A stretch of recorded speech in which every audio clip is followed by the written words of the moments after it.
So we're here with Mappe from Candlemas, and you guys are about to release your new EP, Death Thy Lover. Could you tell us about that? Yeah, that was something that we didn't actually expect to do. We talked about when we did Songs for the Dead, it was more like this was the last album we're gonna do in our career. But this is not a proper album, it's an EP. It was supposed to be 2 songs, but now it's 4 songs. It turned out very well, so we are happy about that. But that was something when we started working with Mats Levén as the singer.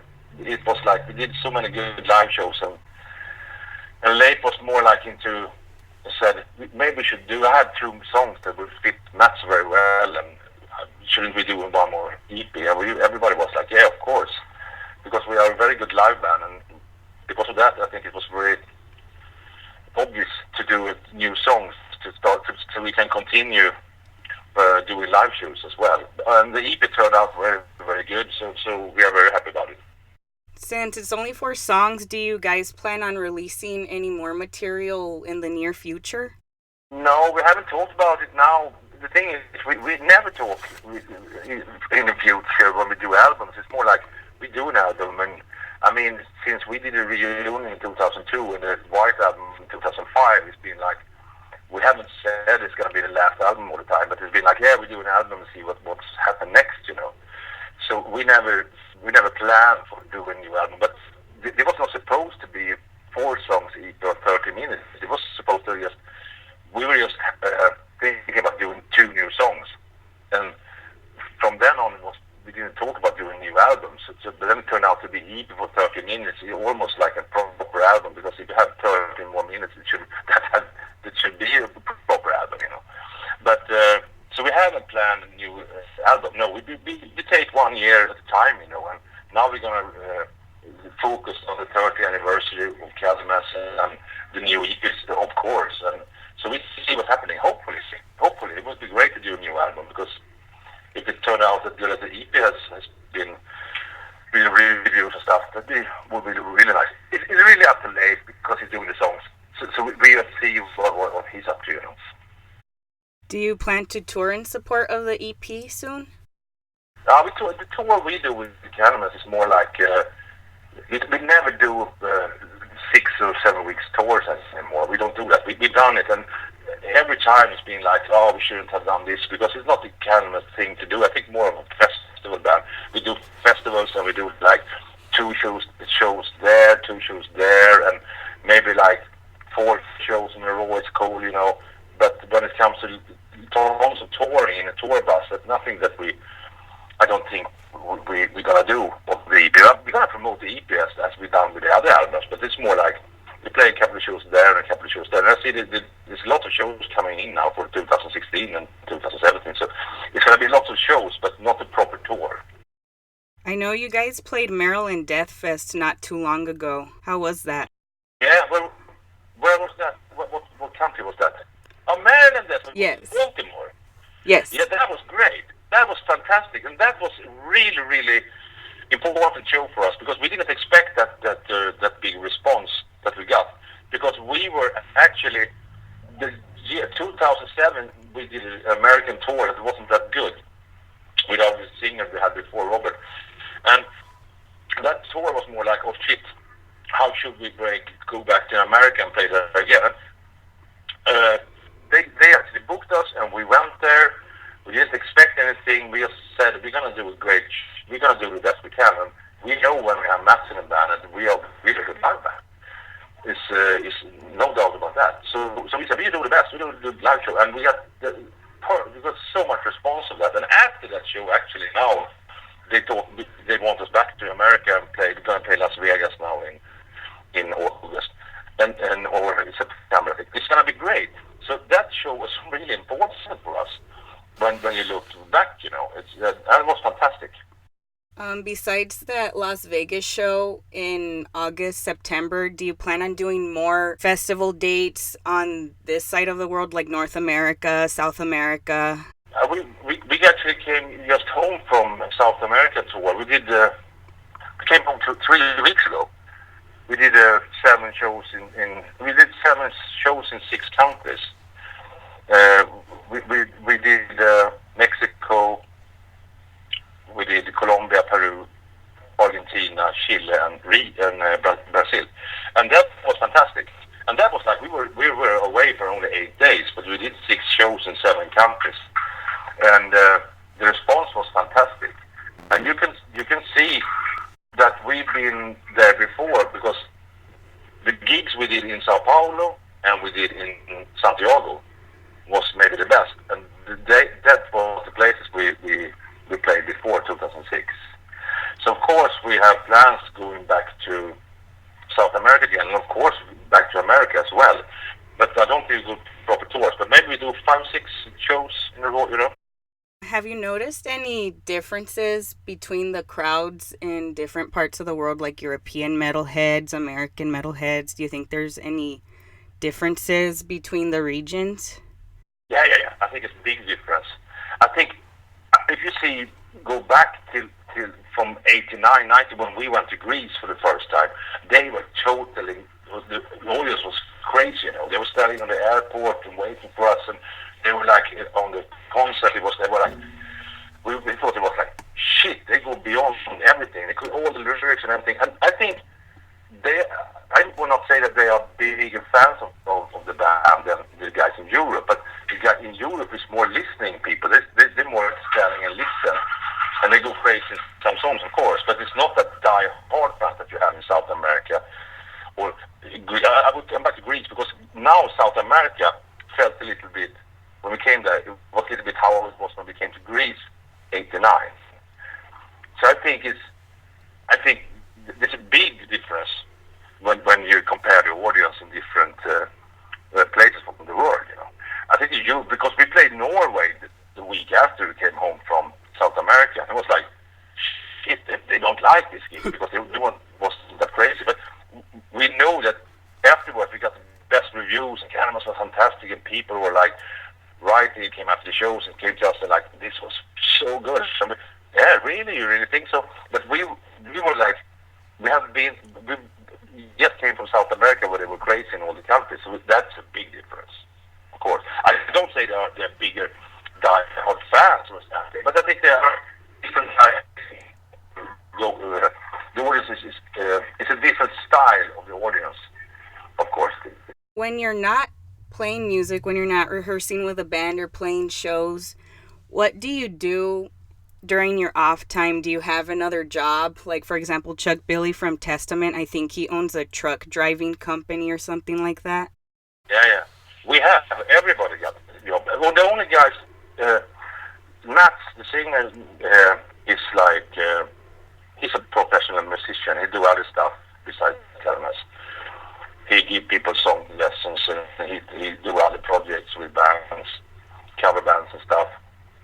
Me, Lars, and Jan have our own day jobs. We had it all the time, actually, for 30 years. I'm a personal assistant to a guy with brain damage. He was hit with a bottle in his head 8 years ago, and I'm his personal assistant. I work like that. And Jan, the drummer, he's a builder, crane builder, building big cranes for you know, the high cranes, right, and stuff. And Lars is working as a, what you call it, I don't know the name of it in English, but he's like a carpenter or something. Candlemas has disbanded twice, right, and reunited? Yeah. What other musical projects did you do during that time? I know that you had a power metal band for a while. Did you do anything else musically? No, I didn't do anything. I actually, the thing was when Candlemas split up in the 90s, the first time, it was like, I sold all my guitars and stuff, and I was more like, I'm not gonna play music anymore. I wasn't interested in music business, nothing. It was like, I have to do something else. But I also I must have something beside my day job, because I had it for so many years. So I couldn't just quit everything. So therefore I was working with a Swedish comedian. And there was a guy was very popular in Sweden in the 70s. He was calling people up on the phone and cheating them to death. And he put lots of records out of that. And I contacted him, and I got together with him, helped him up to do new records, and I started a record company of just his records. So that was a really cool thing to do. I was still in the business, but not in the music business, if you understand me. Right. So I had it all, and that was fantastic. I was beside a comedian that was selling records, and I was the guy who's handling everything around him, and that was really nice. I did it for like 5 or 6 years, and then the reunion with Candlemas came in, and they were asking us to do Sweden Rock Festival and Wacken. That was the beginning of it, and we were more like, yeah, I can do that. I have to buy a new guitar and rehearse the songs, But it turned out very well, and we are still on that reunion actually. Wow. And now it's like 14 years after, so it's stupid. That's the reason why we never talk about planning to do a new album, planning to do tours. We are like taking it day after day, Right. So I think that's the thing with Candlemas, that we're still alive, that we're not a touring band, and everybody lives on the music, and we have side projects that maybe not exactly the same as the vein of Candlemas. I think it's very, for me, it has been very important to have side projects that has nothing to do with like Candlemas. Right. Before you started Candlemas, what type of music would you play? Do you play music besides metal or rock? Do you play any other instruments? No, I played I did a record before Candlemas in Sweden with a band called ATC. That was my first project. I started as a punk rocker actually. I was more into punk business in the 70s, and I thought I was very like enthusiastic about the punk scene, So I started that ATC band in the late 70s, and then that came out to be more of a hard rock pop band. And we released an album 83, I think it was 84, and when that was like more slightly a little bit of I was a little bit influenced by the UFO, the band UFO, and that sort of music. And then when I met Matt, the drummer from Candlemas, when we did Epicus, and Leif, of course, met him, it was something I had never heard of. And that was more like coming back to the punk scene again a little bit for me, because it was something that people didn't really expect it, or didn't really take to them. And it was hard to get musicians in the Candlemas from the beginning and things. So that, I thought that was, okay, this is exactly what I want to do.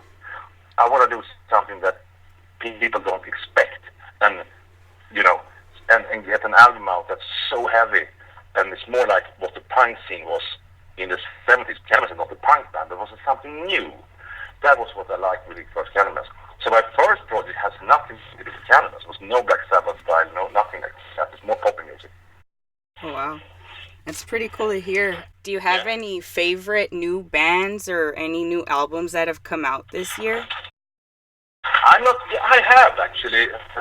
I'm still a listener about I still listen to my favorite albums. I'm a big Hawkwind fan. I like Black Sabbath, of course, Uriah Heep, all the old 70s style. Right. And I'm listening to those bands, and that's what I listen to. But when it comes to new bands, I don't have the time to. I love when I hear a new band. This is exactly what I have to. But when I get something that, oh shit, this is something new, I really have to buy this. I don't buy that much records anymore. But the Skull, the Trouble guys did an album with the Skull. Was really good, I think. New. But it becomes a new band. I got tons of records coming to me when we're out playing, they give me records and stuff. And I listen to them. But I'm not, I don't say I'm a fan of that music, but some things good and some things are not that good. Right. How do you feel when bands list Candlemas as an influence? I remember a few months ago they did an interview with Ghost, and one of the Nameless Ghouls said that one of his favorite albums was the Candlemas live album. Yeah, I know. That's fantastic, That's fantastic.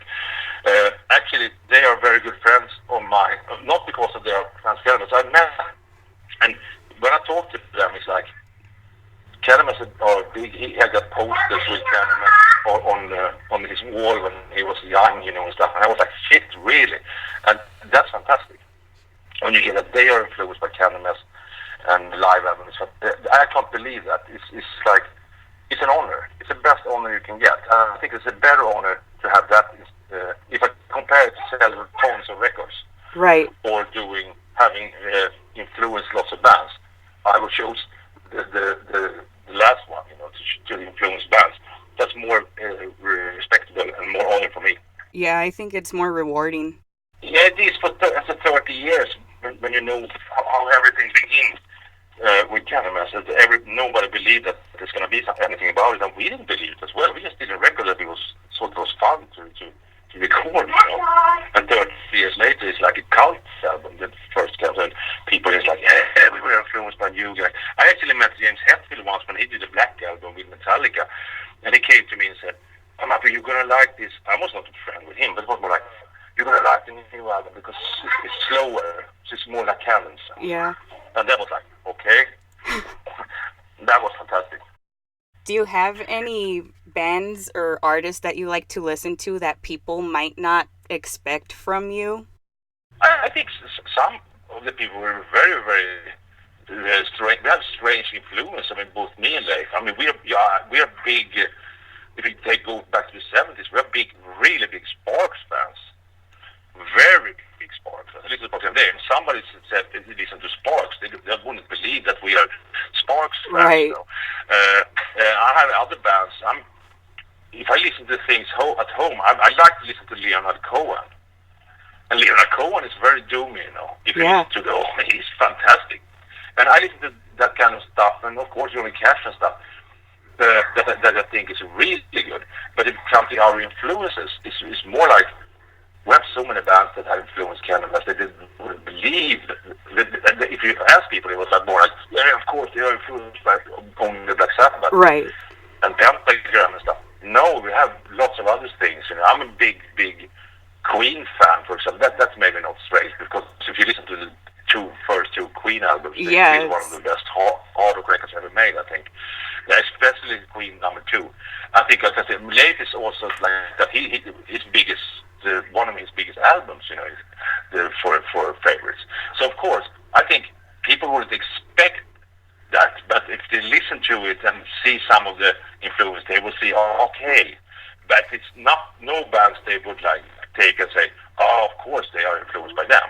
No way. Right. And I listen to lots of this music, I'm not a big reggae fan of hip-hop and stuff. I hate that. I hate hip-hop, and all that kind of shit. Right. But if it comes to other bands, old Supertramp is big. I love old Supertramp. It's quality. I like everything that's quality. Yeah. It doesn't have to be metal. It doesn't have to be metal. And I'm also a big fan of, can come up with some really heavy black metal albums. I'm a big friend. I'm a really good friend with the guys from Batain. And they gave me records and stuff, and I love Batain, So it's a very big span of what we listen to or are influenced by. It's funny you say that because Queen 2 is like one of my all-time favorite albums, and I love Supertramp too. Really? Yeah. Then you are good. Cool. That makes me happy. Oh, fantastic. Then you know the right music. Yes. The right music. Queen 2 is one of my favorite albums. Definitely. All-time favorite albums. And if you listen to today, I actually got that Rainbow concert from 74. It was a box set. Yeah. I got that a year ago. And I can say, when I put that DVD on, from Rainbow 74, when they play songs from Queen 1 and Queen 2, I have goosebumps the whole concert. It's one of the best concerts I've ever seen. And it was restored in the... Have you seen that before? Yeah, I have it on DVD. Yeah, same. I have it also. I think I must say, one of the best concerts I've ever seen on DVD in my whole life. And what the band, what's the fun. That quality, I don't think that quality comes up today anymore. I don't see bands today can come up with that quality. It's not. I don't say it in a sad way. I say that the music difference has changed. Right. It's more like, but of course, of the record sales and everything, and you have to put more profit and effort on doing good live shows. And the record is just a promotion thing. In the 70s, it was more like the record was the proper thing, and then you have to promote the record. And you see also on the 70s albums what they did, the recording. The vocal stuff on the Queen 2 and on the live 74, it's like, you can't do that. Nobody does that today. Right. Nobody. Cool. That's really nice. I'm glad to hear that. Supertramp, Crime of the Century, fantastic album. That song is one of the best songs ever made, I think. Yeah. I was gonna ask you, what do you have on your bucket list that you want to accomplish in your life that you haven't accomplished yet? I don't have a bucket list that way. I don't regret stuff in my life. The only thing I regret, and I would like to put on my bucket list, but I can't do it because I think I'm too old now, and some other things, and my physique is not that good and stuff. But I'm very sad about it. My father had an airplane when I was a child, and up till I was 20 or something. But he always said to me, "Shouldn't you take a license for airplane? You know, it's good to have." I was like, "No way! I put my effort in music, and yeah, I know that." But so he was like, I was at the airport every day with him when I was a child. I was fed up with airplanes. We took that airplane to every place, you know. Right. And today, the only thing I regret in my life, and I hate to say it, because I hate to regret stuff. But that's it. If I had said something I would like to put on my bucket list, and it was something I regret, it's that I didn't take that license for airplane. Because that would be something. I would love to have that, but it would be so much things, money, and so much time, right. so much things around my physique. I have to put like, I'm too old for it now, you know. But that's the only thing. So if it comes to bucket list, I don't have any bucket list. I would like to go to some countries I haven't been to. I haven't been to Japan yet. We're going to play there in October, so it's going to be fantastic. That's one thing in my bucket list. But if it comes to big stuff, it's like, shit, I didn't take that license for aeroplane. That's something I really regret. If you had gotten the license to pilot the airplane, would you be flying Candlemas around like Bruce Dickinson does with Iron Maiden? That would be perfect. In a smaller plane, though. But it could be, because we don't have that much amplifiers and stuff, and we don't have many people. So right. It could be an airplane for 6 people. That would be something. I wouldn't even think about how much I regret it when I hear it, because that would be fantastic. Of course, I've done that. That would be a dream. That would be a dream. I haven't think about that. That was you put my brain in some stupid things right now. Yeah, that would be something. So does Candlemas have any other plans besides the festival shows as of right now? No, we don't have. We just released that 30-year anniversary box that I got yesterday. It was fantastic to see. I've read it, all the things they get is fantastic. We're going to promote that one, of course, and the new EP. And we have no plans. I think the plans are to 2017. We're planning to do Nightfall shows because it's 30 years since Nightfall was released, and lots of festivals is asking us now to do Nightfall 30th anniversary gigs for them. I mean, they are big festivals, and of course, it's something we're working on right now to book the festivals for 2017. This year is more like a 30-year anniversary of Candlemass career, and the next year is like 30th anniversary of Nightfall, and that's a fantastic thing with Candlemass also, that we can go on forever playing live, as long as we do the good live shows. I mean, we have so many old albums, so many albums that have anniversary. I would love to do Tales of Creation anniversary, and that's actually in 2 years' time we could do that.